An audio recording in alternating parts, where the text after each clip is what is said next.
always wanted to be a rap star, actually. I was a rapper when I was young, and that's when I started to discover business, which I would no interest in. Where are people really wanting a result? They're struggling to get the result. In what potential limiting belief is stopping them? And can I unlimit that belief? Yes, I understand that it hurts, and yes, I know that there's some challenges involved, and my heart goes out to you, but we don't have to let them control us. They don't have to let them limit what we can do. There's a difference between a dream chaser and a dream catcher. Hey, everybody, and welcome to the Dream Catchers podcast. I'm your host, Jerome, and I've probably not been as excited to have a guest on in a really long time. Somebody who I just met once, and we've had maybe a few text exchanges, but as I dug into the background on Jason, I learned so much about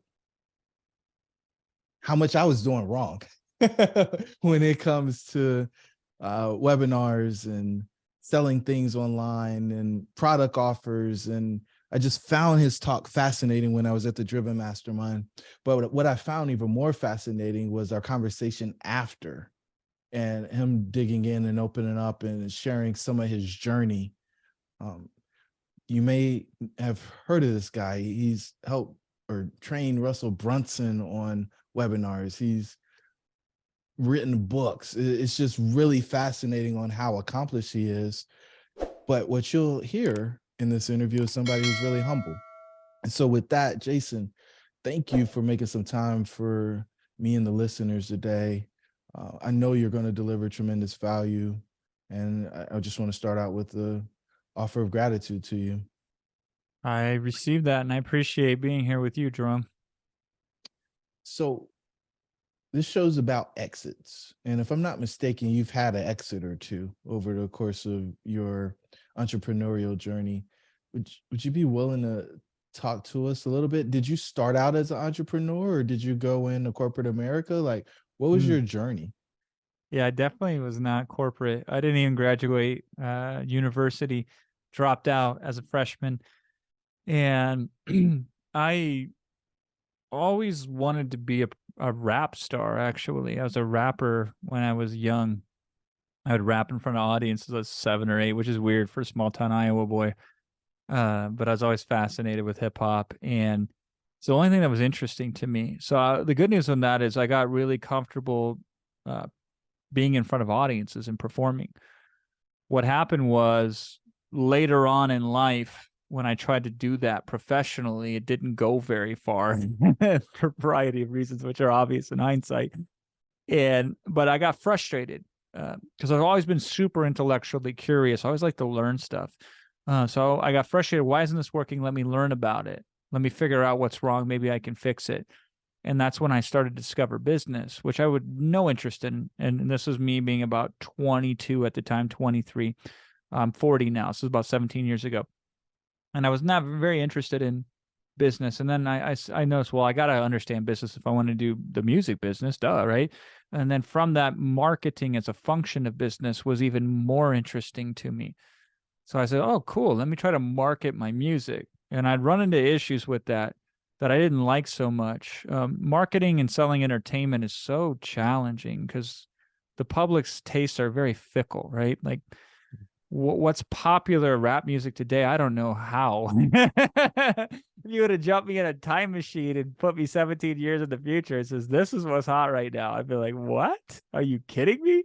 So the entertainment business is very challenging. It's hard to know what people will and won't like. And whereas marketing traditional stuff like selling solutions to people's problems, a lot easier to get that right. And it's a lot easier for you to, no matter where you're starting, if you start from nothing, if you can get a little bit of leverage by just helping somebody and then help 2 and help 4 people, seemed to make more sense. So I kind of lied to myself. I didn't realize I was lying to myself at the time, but I said, you know what? I'm going to do this over here and start a business and market online, like information, and then take the money from that and feed that back into my music business. And then I never got back to the music business ever again. Just hit the marketing stuff, and it worked really well for me. It took a year to turn the corner on it. Well, I started writing articles for other people as a service provider. And then from that, I taught people how I was writing articles, the system for how I was able to write a lot of articles, very fast, high quality on any subject.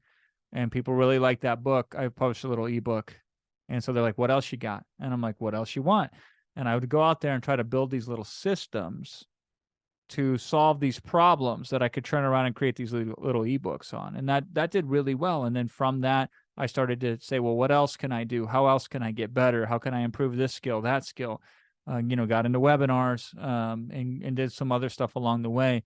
And then started launching some of the biggest campaigns that the internet's ever seen in terms of the spaces that we run in and the industries that we play in. And I've been at this business now 15 years. Hundreds of millions of dollars later, a lot of stories to tell, but that's kind of my background in terms of how I became who I am today. So did you like writing? I mean, I know you liked writing rhymes, right? But did you like writing when you were in like high school or like that first year of college? Or like, how'd you get to a place where you knew how to write in a way that people would want to buy something at the end of that? Yeah, so I didn't know how to do that, which is important distinction, because there's writing and then there's writing to sell. And those are two fundamentally different things, even if they appear similar. But I was always comfortable writing. I would write, like a friend of mine, he and I, it was weird. This is the stupid stuff we would do like in middle school when I was like in 7th grade or 6th grade. I'd write a chapter, hand him over like a notebook, and then next period he'd write a chapter and hand it back to me. And we would write these books on like silly stuff like fictional sports teams. We'd take like the Iowa Hawkeyes because we were from Iowa, and they're like, the Iowa football team or the basketball team. We'd make up these teams and these stories, and they were probably terrible, but we liked to write. And I would write rhymes, as you said, and I would write poetry, and I would try to write short stories creatively. So at least I had the muscles that were being developed to write. So I always kind of liked writing, and it wasn't a hard leap for me then to learn how to write to sell or to write content that people would pay for. It wasn't that big of a leap. And at the same time, it wasn't that big of a leap for me to perform. So like a webinar to me is not that different than performing in a concert or, at a show. So I had a knack for those things. And I was fortunate enough to gravitate towards the areas of business where I was already very comfortable with, and already I knew I didn't have the friction most people had, right? Like I've never had a fear of speaking on a stage. I never had an issue with sitting down and writing for a long period of time.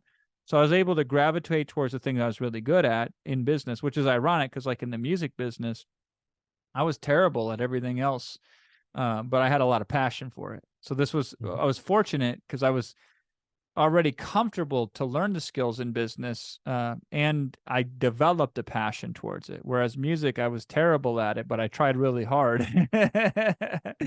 So that was the big difference for me. But I didn't know it at the time, man. I just was like, this is interesting to me. I want to try to figure it out. Let's see what happens.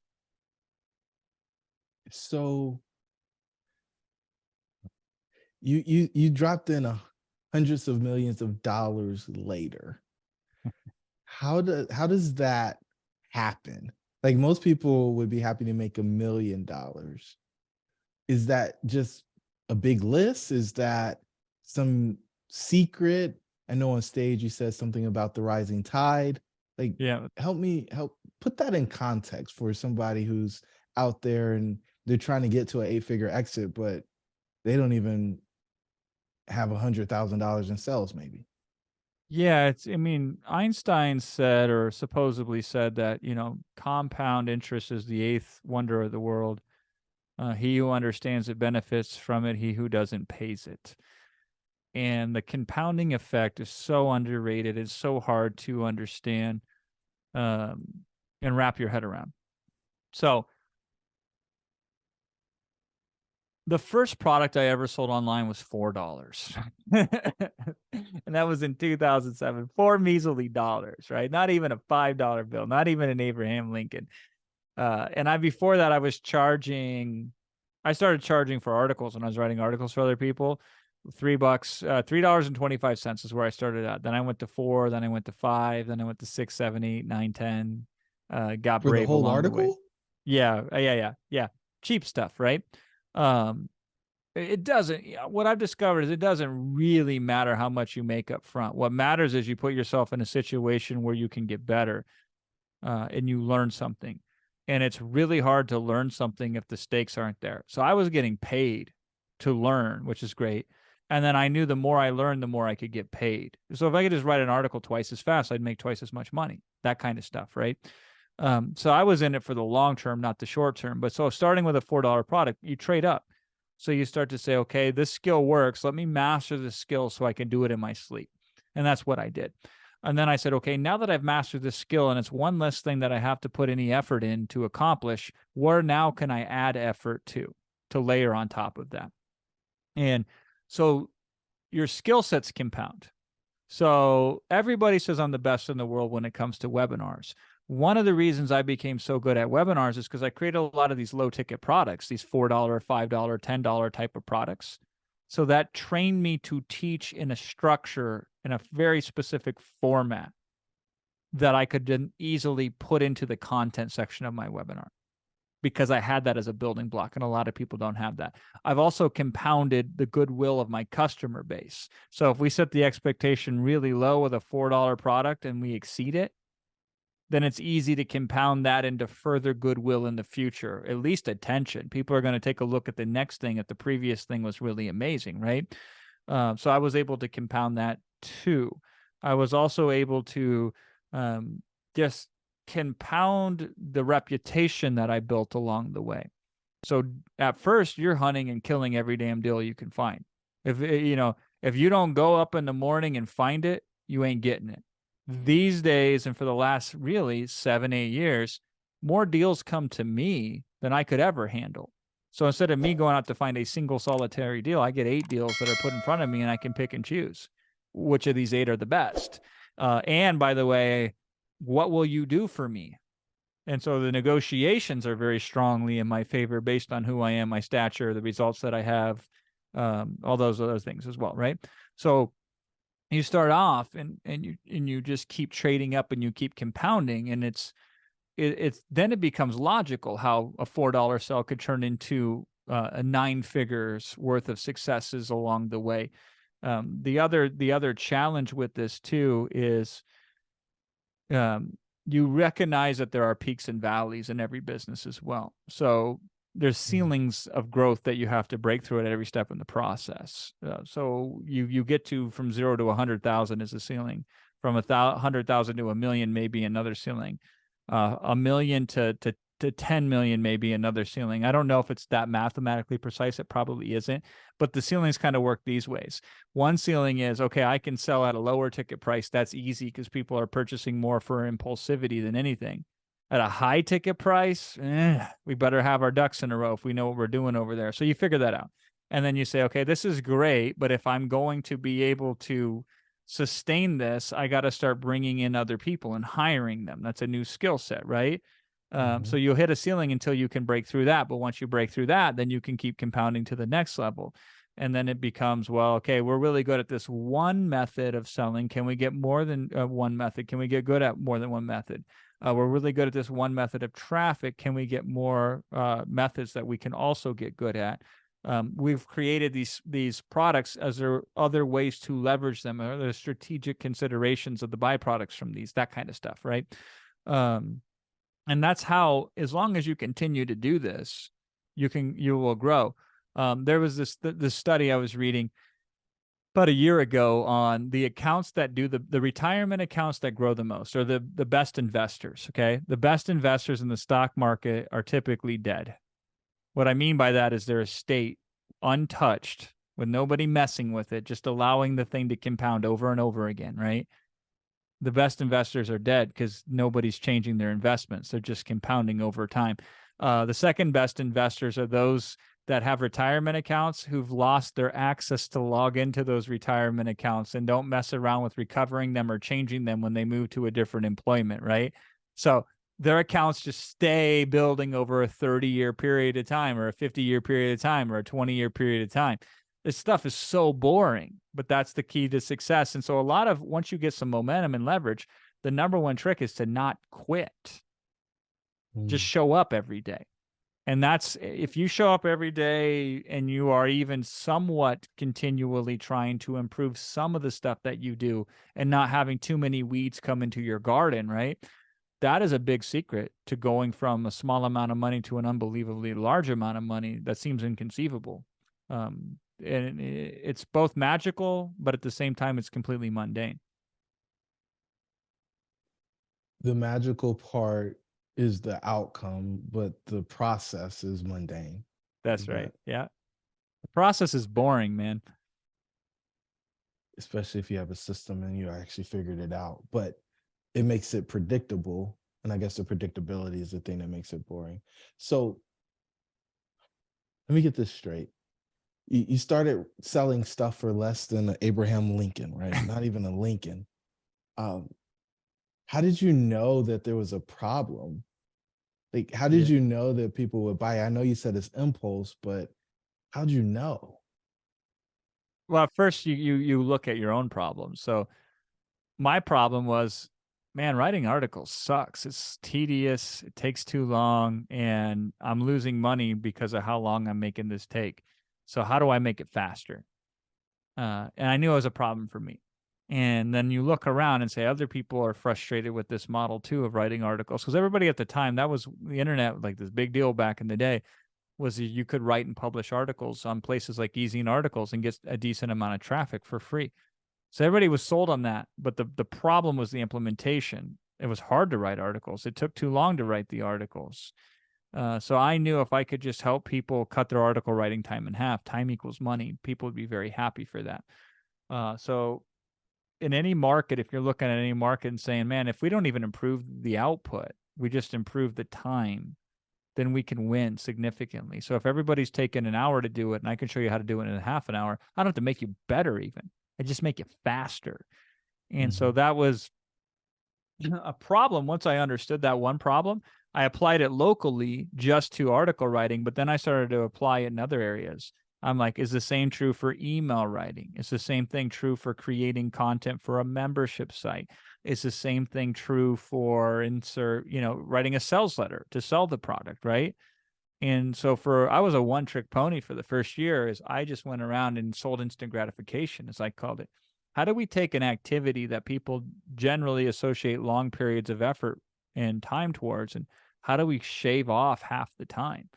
And it's amazing how you can start to discover those insights. But I went around like an antenna looking for those kind of issues and solving those problems. Later on, I got more advanced. I've discovered, this is one of the biggest insights I had in my career, is that people often don't buy things because of some sort of limiting belief that they have, not even related to your product, but related to themselves. And Really worked for me. so you could show somebody the best system in the world to launch an e-commerce brand. And they could say, yep, that's the best. You're the best. Everything you show is second to none, better than anybody else. And yet that person might not buy from you because in their head, when they were 11 years old, their dad told them that they could never do anything ever that anybody else would care to buy from them. You'll never succeed in business. You must go and work for somebody else, right? Maybe a teacher, somebody that had some leverage over them said that to them just the right way at just the right time. And here they are, 45 years old, and they still believe what that 11-year-old heard, that they're just not going to be successful no matter what they do, which is challenging for them because they want to be successful, but this other part's holding them back, right? And so if we don't deal with that limiting belief, we will never help that person. And so these days at the advanced level, what I seek to find are, where are people really wanting a result? They're struggling to get the result, and what potential limiting belief is stopping them? And can I unlimit that belief? And if I can, then even if I sold an average quality product, I'd get an above average result. Now we try to sell the best products possible, but we sell them to people in a way that allows them to not be as big as their excuse, which is as big as they can get right now. But if we can make them bigger than their excuses, then they're going to enroll in these products and not only buy them, which is fantastic for us, but they're more likely to use them and get a benefit from them, which is fantastic for them. And for you too, because you get to Success story. I mean, And that's the in the end, compounding, right? Like the yeah, more successful I make other people, the more successful I become. You fight for years, Jerome, just to get a couple successes. And then you wake up one day and one of those yeah, successes sells 400,000 copies of a book, and they quote you in that book more than they quote anybody else, right? And then all of a yeah. I sudden, know. for the next year, you're living off of just that book from one of your early success stories, or during the pandemic when everybody got locked down and everybody had to go to Zoom. And I was the only person Zoom ever brought in to train their users on how to do webinars, right? It was like, you work really hard for a long period of time to produce a success. You produce a lot of successes, and you never know which of those successes will one day come back and pay you back 100-fold or 1,000-fold. That's the beauty of this business. But yeah, that's the idea. The idea is if we can empower somebody, they're more likely to buy, and because they're more empowered, they're more likely to be successful, and that's good for everybody. Empowered leads to success. I love that. So, all right, you go from selling $4 things to building a company that was exitable. Am I right? Yeah, I don't know if we did a good job on the whole exit portion of it. I've exited some businesses over the years, but the main thing that pays for us is cash flow at the expense of exit for the most part, right? Which is a hard lesson that I've wished I could go. I don't really have any regrets because you can't undo it, right? But it's like if I had to do it again, I would have done it a little bit differently. We would have built a little bit more enterprise value. Tell me more. Tell me more about that. You said you gave up cash flow for the exit. Because I Well, don't I'd think rather most people get this. we were focusing more on the upfront cash flow than we were on the exit of the project, right? So I'll give you an example. If I sell a super expensive software, which is what we generally do, here's a mathematical constant in any business, the 80-20 rule, right? 20% of your customers will spend 80% of your money. 20% of the market has 80% of the economic force of the market. Mhm. And that's really awesome. And it's fractal. So the 20% of those 20%. So it actually breaks down to about 2% of a market controls about 50% of the money in that market. And so what we'd Wow. often strategically do is hone in on that 2%. The problem with that is it's not super scalable, but it unlocks tens of millions of dollars. So that's the cash flow at the expense of the exit, right? And so we would build software that would sell for a whole bunch of money, and only if 500 people a year bought a $10,000 software from you, how much money are you making, or how much gross revenue, right? It's a simple math. 500 times 10,000 is $5 million, right? Yeah. It's a software that you can never exit because the total universe of customers is about 500.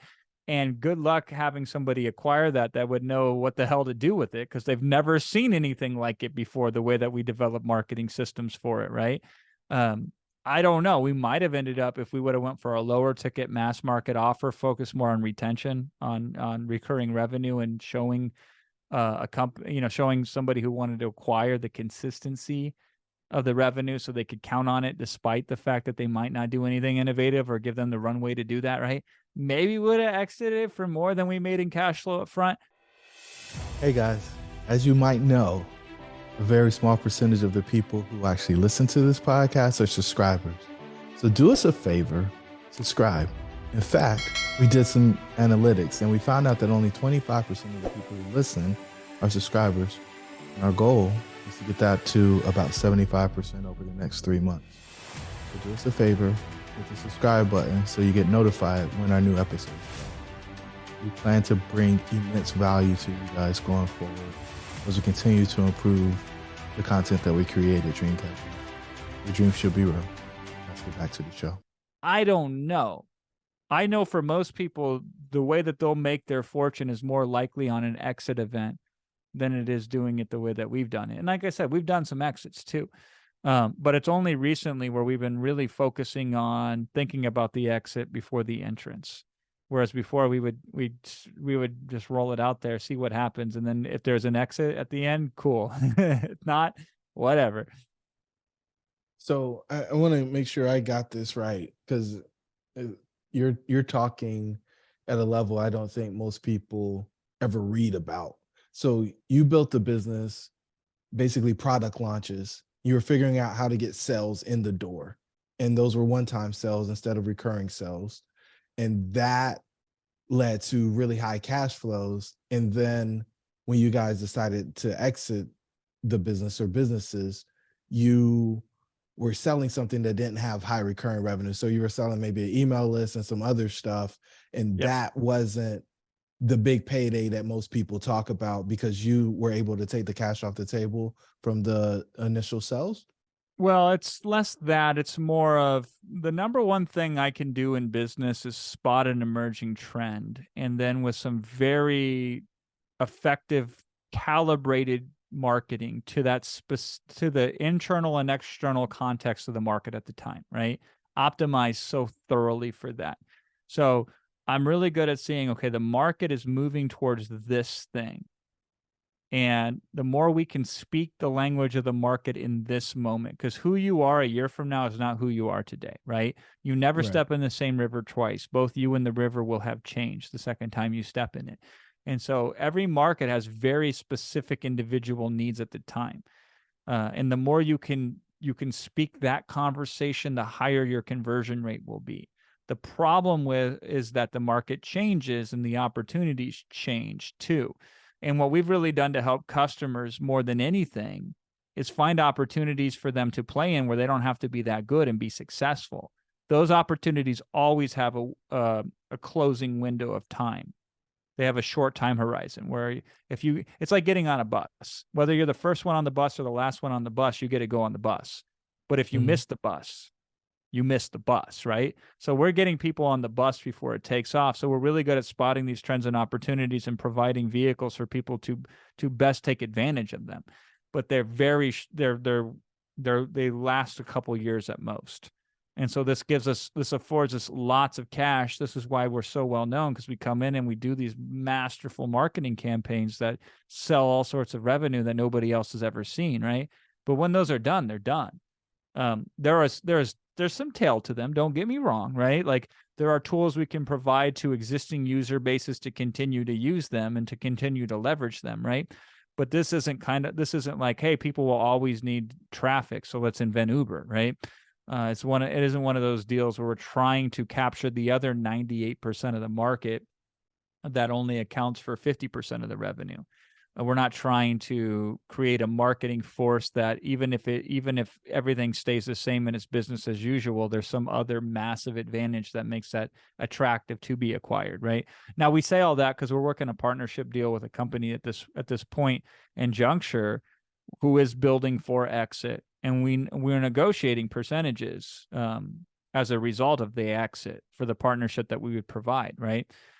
So we work these deals, but they know that what we're going to do is create momentum so the exit can occur sooner rather than later, because we can do the thing most people can't do, bring in large amounts of high quality customers at profit. Most businesses, the reason they exit for so much at the end of the rainbow is because everybody starved until they exited, because they poured everything back into the business to continue to build more and more momentum. Got it. So I want to go back to the beginning of the conversation because this is fascinating, and your trajectory, and maybe it's more your path than your trajectory. You're standing on stage in front of people. You've worked with some of the biggest names in the industry, info product industry. Did you feel perfect? Because I think a lot of people believe they have to be perfect to get on the stage, right? They worry that somebody's going to know that something in their life isn't right, and that's why they don't get up there. So were you always there, and like, was everything outside of the business always great when you were doing this, or did you figure out how to do it anyway?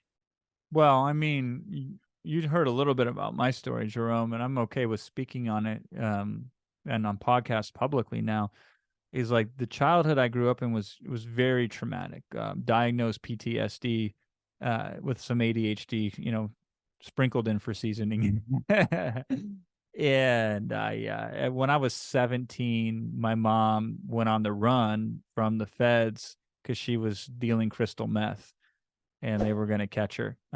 And so she ended up doing 6 years in prison. So I came from a lot of chaos, which if it doesn't kill you or it doesn't take you under and break you, it can turn, as I like to say, I was able to turn adversity into alchemy. But I don't know how, because it was a lot. It's still stuff I struggle with to this very day to deal with. So I come from a lot of pain and suffering and a lot of tragedy and a lot of dysfunction. Now, here's what's interesting about that is a couple things. I'm working on a book now called Selling Through Trauma. Because I've discovered what I do when I market, sell. I call it all selling. I don't care if you call it marketing. I don't care if you call it webinars, if you're writing like a whole product launch formula, Jeff Walker style, whatever the case may be. To me, it's all selling at the end of the day.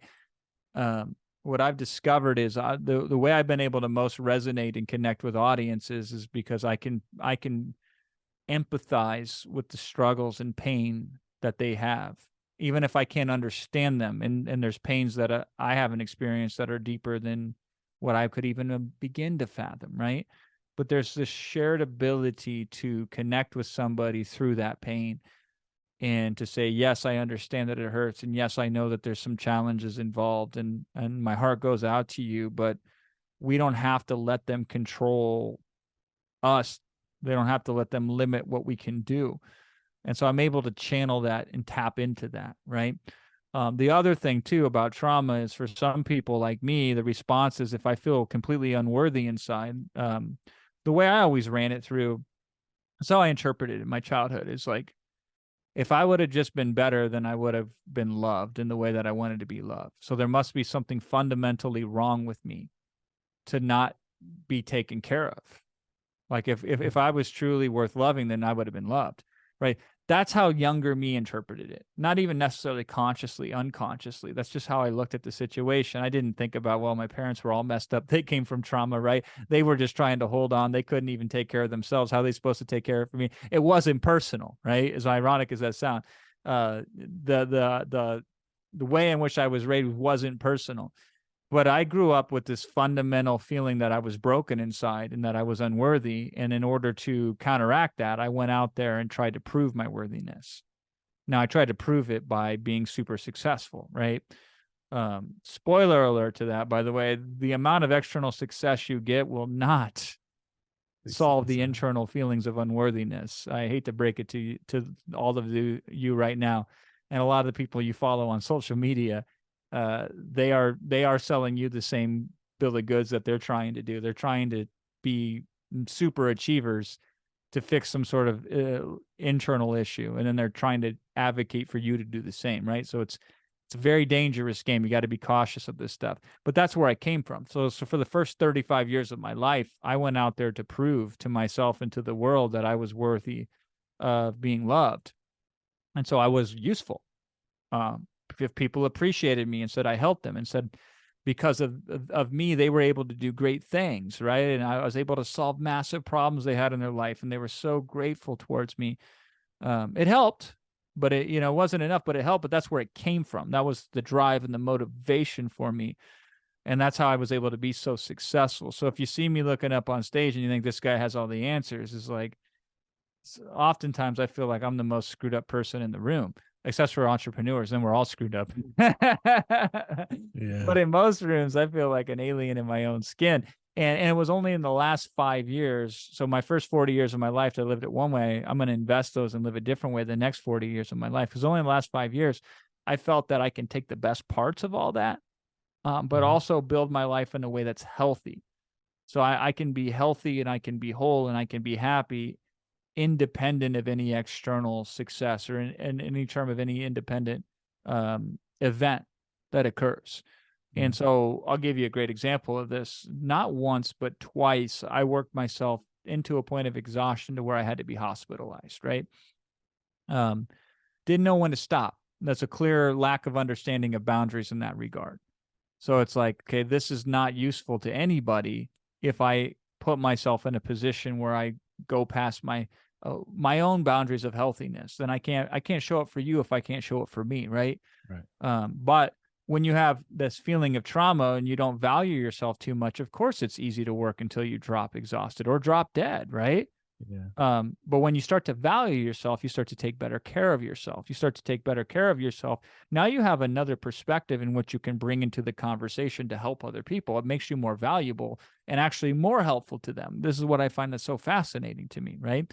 I see too many entrepreneurs who neglect their own loved ones and their own children to go out there and help strangers, right? There's got to be a balance between those two things.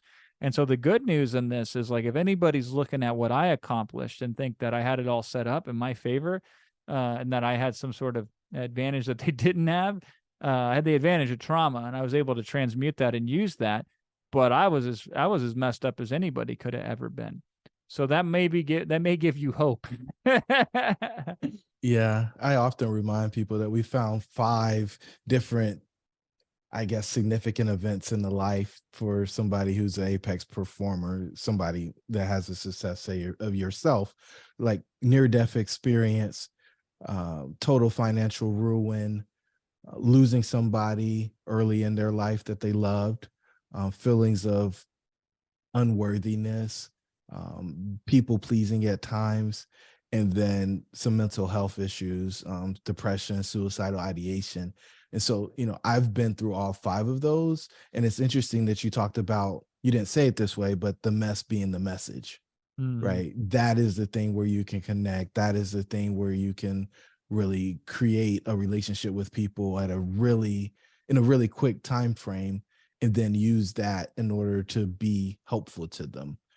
The other thing that I found really interesting about what you just shared with us was that you basically, and you didn't use these words, and so I might be putting words in your mouth and you can correct me, but basically you chase success. I insert freedom, financial freedom, money in there. And we personally believe like that's the wrong F. Like everybody chases that, they get there, then they ask 3 questions. What was it all for? Is this really it? And then what now?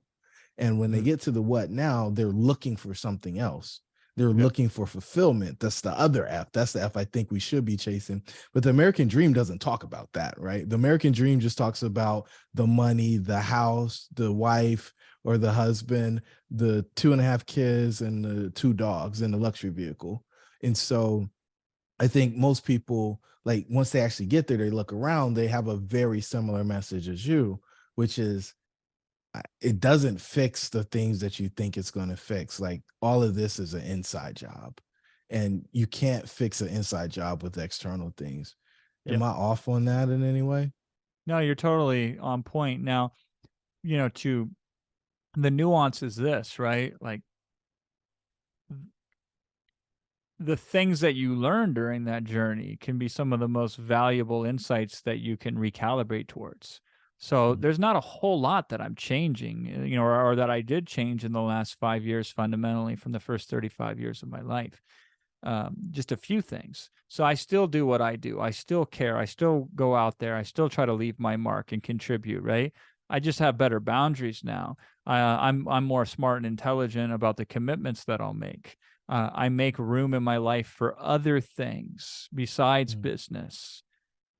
So I can be multidimensional. I'm more in tune to the other areas of my life and pay more value to them now than I used to before, because I used to evaluate them on only one set of scales. Now I can evaluate them on multiple sets of scales, right?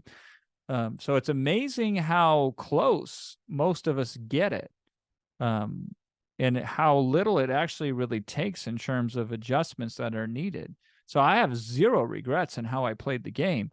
I'm happy I was able to, at 35, realize that I didn't have to play it the same way anymore, because I've seen too many entrepreneurs and so many clients, they don't come to that conclusion ever, or they come to it at 60 or 55 or 70 when the kids are all grown up and they've moved away, and they don't talk to them anymore.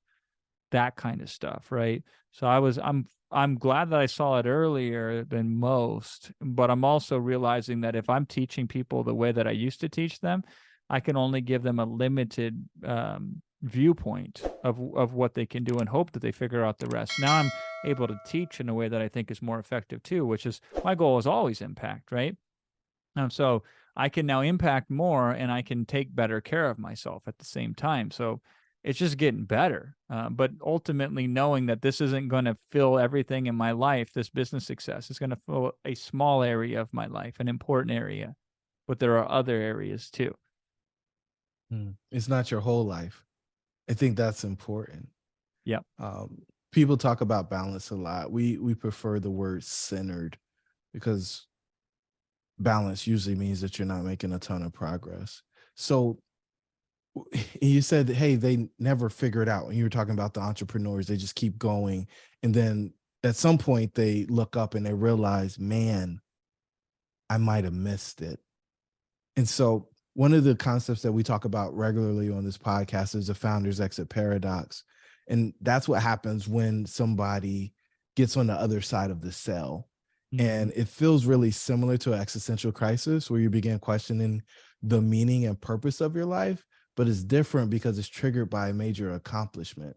Like that is the point where they actually can pause and actually think instead of just being totally engrossed in the business, the operations of the business, and figuring out how to extract more value from this thing that they've been working on for however long it took them to do it. Have you seen that or felt that personally or seen that with any of your clients? Oh yeah, totally. And I mean, I've experienced that too. When I got in, the webinar space, there was a period of time where I had to prove myself as the best. And you go off on that mission. How good can I get? And then you become the best. And then you say, okay, now I'm number one. There's nobody else to beat.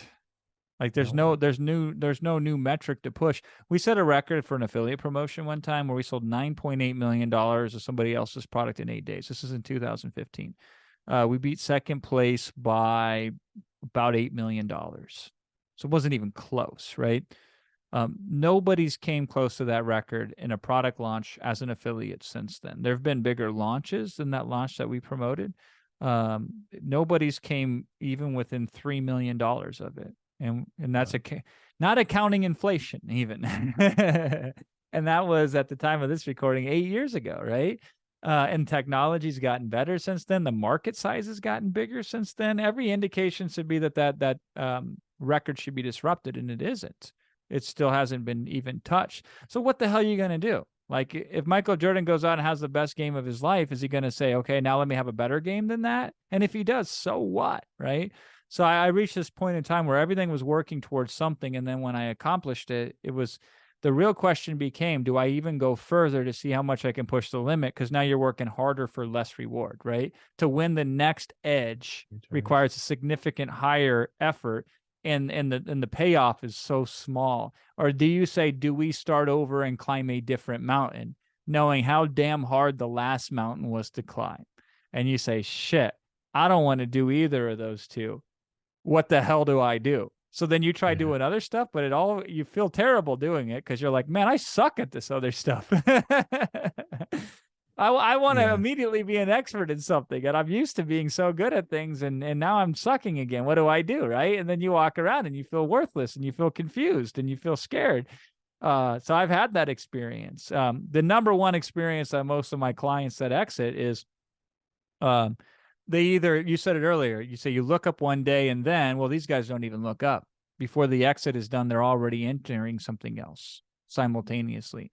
And even if they have a non-compete over here, they try to find ways to be able to do something over there, or they have some new project that they're going to take on. So they don't have to look up, right? So we see that a lot. They're not even looking up and saying, is this all there is, right? They're just keeping their head down so they don't have to confront that's even an issue. They just bury their head in the sand. And we've had clients that have exited as well. And it makes sense. This is what I always say for these clients is essentially, of course, you're feeling the way you're feeling. You're taking something that you spend 70 hours of your waking time on every week for the last 2,500 weeks or whatever the case may be, right? The last 10 years for 70 hours a week. This is the thing you've done more than anything in your waking time, more than spending time with your wife, more than spending time with your kids, more than spending time alone with yourself, right? More than leisure, more than any hobby. Your whole life has been this, and now this is gone. Yeah. Yeah, of course that's going to be crazy scary. Yeah, that's going to be hard, right? I mean, we're not really good with this concept of gradual increase or gradual decrease. We're usually off or on. We're either introvert or we're extrovert. We're either happy or we're sad. We're either winning or we're losing. These are called dichotomies, right? And that's generally how the human being thinks. We're simplistic creatures that way. We're not good at spectrum. We're not good at how do we taper off to go from 70 hours a week to 65 hours a week to 60 hours a week to 55 hours a week, right? How do we wind this thing down over 5 years? We're terrible at that, right? And so it makes sense if you have these abrupt shifts in identity of who I am and now who I'm not, it's going to be challenging and it's going to be tough. And so, yeah, we work with clients with that a lot of times. So the number one question that we just got to figure out is like, how can we do something that's going to be fulfilling? And then if it works, it works. If it doesn't work, then at least it was fulfilling. Do you see, we identify 6 centers of doubt, and like there's self-image, relationship, work, health, prosperity, and significance. Do you see them questioning the relationships that are around them on the backside of the exit? Like, what are the people in my life really after? Or does my marriage make sense anymore? Mhm. Like, Yeah, I mean, well, here's what happens when you no longer have business to preoccupy your thoughts. All these other problems that you've been able to ignore, they come back around, and you can no longer quiet them down very easily. So it's natural to have all these doubts. And I mean, you are in rarefied air, my friend, if you go for a big exit. Who the hell can you relate to? You yeah, think your friends and who gets family it? are going to understand you, right? Probably not, unless your family was there alongside of you when you built the thing, right? Which can be good, it can be bad, depending on how it was done. So guess what you tend to do? You tend to gravitate towards other successful businesses who've also exited, and you just repeat the cycle. Now you're just business, business, business again. Then it makes sense why you're hanging out with them, to start talking about the only thing that anybody knows how to talk about, which is more business. And then you're doing a business deal before you know it. It's like you're going to the crack house after you just got done detoxing Drinking. and you just Yeah. got healthy again, and now you're going to go hang out at a crack house, right? You'll probably relapse. So, what do you say to the folks that are out there who are keeping their head buried, or I just try to insert be the an word? example, right? Um, Yeah. we got on this podcast, and before we did, I said, I got to be out at this time because I got to go pick my kids up from school, right? Yeah. And so I'm out picking my kids up from school. And at first I used to be like, when I had to do that, take them to school, pick them up, I was like, oh, God, what a pain in the ass, right? Because I can't start working earlier in the morning because it would disrupt my work. Um, and now it's become some of my favorite time because the kids the kids behave very differently when they can't run away from you. I'm joking in the sense of like sometimes the kids can cause problems knowing that they can go and hide in their Escape. room, or you Yeah. can't chase them fast enough to get them. But really, ultimately, as we're all looking in the same direction, we're all aligned. And I discovered that's such an easy, comfortable way in which to start to talk to kids and unpack things, more so than the traditional way of we'd sit down face to face and unpack things. It gives us a new way in which we can interact, which is really exciting. It gives me a break. It says, okay, I better prioritize my day faster. If I have to be at this time in this place to go pick the kids up, then I got to be ready for that. I go there and I get in the line, and the line takes like an hour to go pick the kids. It's crazy, right? Like an hour to sit in a line to go pick the kids up. I meditate for an hour now while I'm in that line, and that just makes me feel more grounded. And then I'm in a better receptive state when I go get the kids. So the short answer to that is show it, don't tell it. If I can just be a better example, then other people will inquire, perhaps, if they're ready to, or be open to the idea, what did you do? And if they ask me, then I can tell them about it. You've seen me only recently, Jerome, but the people that have known me from 10 years ago, I look much different than I did 10 Oh, you years lost ago. weight. I've seen the pictures, You've seen the brother. pictures, right? Yeah. Yeah, I used to be unkept. I used to not shave. I had these crooked glasses that I didn't care to fix. I didn't comb my hair. I weighed a lot more than I weighed now, right? I just didn't look that healthy. And now look at me. So then they say, well, how did you do it? Well, then you can start having that conversation, right? I did it because before I really didn't care to take care of myself. Now that I care more about who I am and I value myself more, I valued everybody else more than I valued myself, right? Makes you a great entrepreneur at the expense of your own happiness. And now it's like my values have changed. And so they say, well, how did you do that? Now it opens up a conversation, right? I used to think I could change the whole world. Now I'm like, I'm amazed if I can change a small portion of a tiny area of one little sliver of the world. Yeah. Yeah. Well, what's interesting though is you focused on getting yourself right, and I believe change emanates from the inside. It radiates out. So Yep, you fix the stuff, and then the change that you want to see in the world is a result of the work that you did on the inside. So that's right. you made the comment of, well, who's going to relate to you? So are you finding that most people don't have anybody helping them with this stuff outside of figuring out the valuation when they're going through this process of exiting? Yeah, it's a huge gap, right? It's kind of like reminds me of back in the day, and they've now started to address this. But these young prospects in high school and college that would get these Straight huge to the deals for the NFL and the NBA, right? And then you take somebody generally who had nothing in their life, and you put millions of dollars in front of them all in one fell swoop, right? Messes them up. yeah. Nowadays, they bring in the financial advisors and they do financial literacy. It does, again, it doesn't help everybody, because I just saw, I don't know if you saw this, John Moran is throwing another gun on IG again, right? He's going to throw his Oh, career wow. away. So some people are still going to act the way that they act anyway, but you can help some people earlier if you bring in these parts of the process and you anticipate them. It's a huge value add if you want to look at it from a marketing perspective, if you help people, but it's a double-edged sword too, right? Sometimes people don't want to hear it. So do you risk ruining the deal because somebody's trying to bring in a freaking meditative advisor and you just want to get your pot of gold at the end of the rainbow? So you got to calibrate it. But yeah, it would make sense if somebody was also who was helping with the exit had a resource to support them emotionally through it, and to anticipate in advance what's likely to happen. So that way they can help prepare them for it. But if, by the way, they were ignored, then they're likely to get them to come back and say, you were right. Mm, And so now they're open to listening to them because they predicted the future. The future was correct. They didn't listen. So they're coming back and saying, okay, I messed up. Please help me. And that's like the most leverage you could ever have to help somebody, is when they ignored your advice.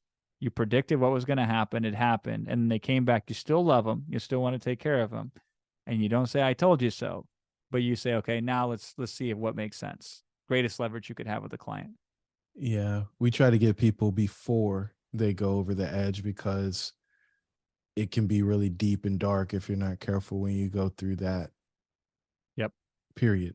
So the final question, man, and it's one that I ask every guest, is who else should we have on the show? I mean, I know people who've exited running packs, and this show is about getting the stories that most people don't actually want to talk about when it comes to success in business. You know, people just want to talk to you about the, what is it, $63 million webinar or something you did, Yeah. like 57.9. $57.9 million webinar.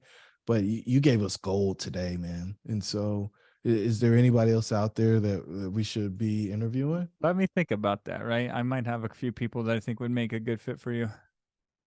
Okay. I appreciate it. Um, and I guess I said it was the last question, but it's not the last question. So the last question for you is, what's the one thing you want the listeners to take away from that episode, Jason? Oh man, it goes back to that compound effect I talked about earlier. Is there's a saying that says people overestimate what they can do in a year and they underestimate what they can do in 10, right? So what are you going to do in 10 if you just did a few simple things every day repeatedly to build that momentum? That's how you can compound from a $4 entry point to the info business and exit out having sold hundreds of millions of dollars of product. That's the secret sauce, whether you guys like it or not. There is no hack.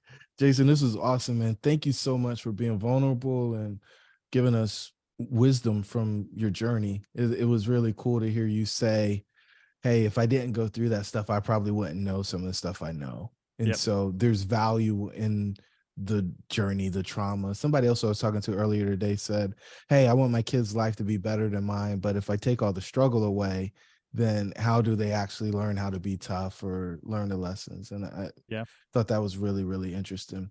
And to my listeners, if you want to sort of help with your 8-figure exit in a way that would have been helpful based on Jason's account, not me telling you that would have been helpful, but somebody who's actually had an exit saying that, hey, that would be really valuable, email me at jerome@jeromemyers.co. Until the next time, your dreams should be real. We'll talk soon.